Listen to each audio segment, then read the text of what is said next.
जो देखो वही कहता अंधविश्वास खत्म करना है, पंडा पुजारी मठ मंदिर को फोड़ के स्कूल और हॉस्पिटल बनाना है। जो देखो वो यही चिल्लाता है। जो मठ मंदिर में पैसा आ रहा है उससे स्कूल बनाओ और स्वास्थ्य व्यवस्था बनाओ। ऐसा मठ मंदिर नहीं होंगे तो पैसा तो आप बाप देंगे।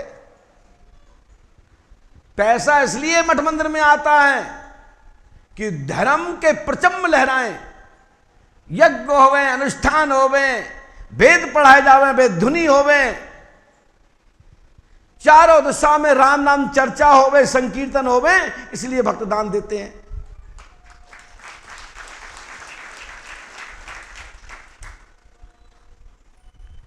ये बात हमने वो तथाकथित उन लोगों तक भेजा रहा हूं जो कहते हैं कि मठ मंदिरों को तोड़ करके या मठ मंदिरों में के दान पात्र तोड़ करके ये पैसे के से हॉस्पिटल और विद्यालय खोले जाएं।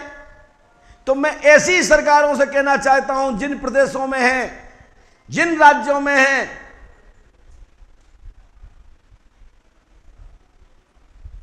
कि ये जितने भी चर्च हैं, जितनी भी मस्जिदें हैं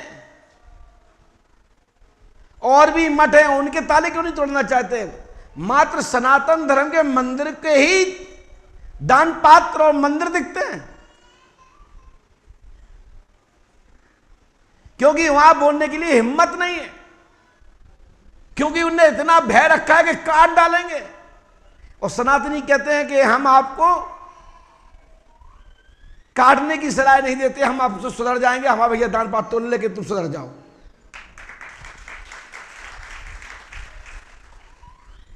तो आप लोगों से मेरा करबद्ध प्रार्थना है कि अपनी भारतीय संस्कृति, अपने मठ मंदिरों को सुरक्षित रखने का अधिकार संपूर्ण सनातनियों, बंधुओं, बहन बेटियों की जिम्मेदारी बनती है। जो भी हमारे सनातन धर्म पर उंगली उठाए उसे मुंहतोड़ जवाब देना चाहिए।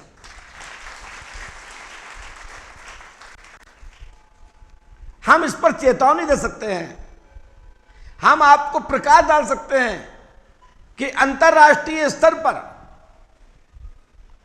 देश विदेशों में लोग बैठे षड्यंत्र क्या रच रहे हैं, भारतीय संस्कृति नष्ट कैसे करना चाहते हैं, उनकी आगे प्रक्रिया क्या है,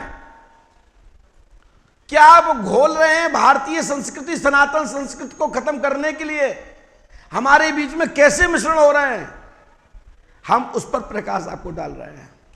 और इस पर जिम्मेदारी अकेले गुरुशरण पूरी खत्म नहीं कर सकते, समाधान गुरुशरण के लिए नहीं निकाल सकते।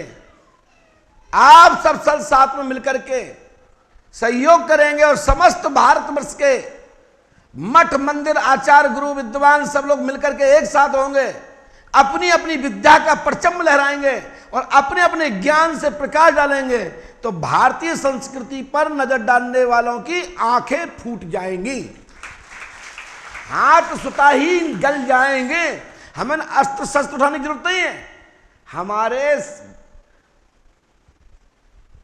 विद्वानों के द्वारा पूर्व सुना गया है, शास्त्र आख्यानों पढ़ा गया है कि एक मंत्र से बड़े राजा महाराजा थर्राते थे, बड़े बड़े राजापति घूंटे टिक देते थे। क्यों? ज्ञान से,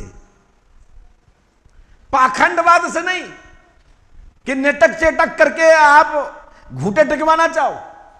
तो ऐसा संभव नहीं कि हवा में हाथ घुमाया एक काजू निकाल दिया, हवा में हाथ घुमाया एक रुद्राक्ष निकाल दिया, हवा में हाथ घुमाया एक ताबीज निकाल दिया। अरे भैया, बार बार देवताओं को क्यों परेशान करते हो? एक ताबीज और एक रुद्राक्ष के लिए और एक काजू के लिए। अरे निकालना है 2-4-10 टन एक साथ निकाल लो।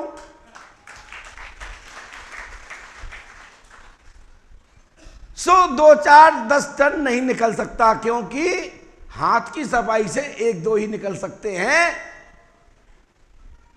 जैसे आप टेलीविजन पर तथाकथित बाबाओं के विषय में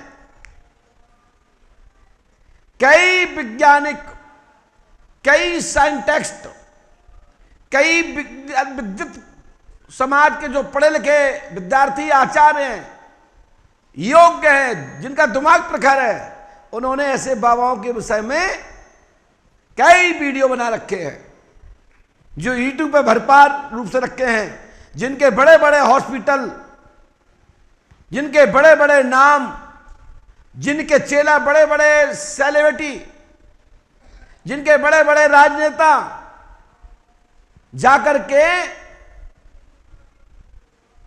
भभूति लेते थे।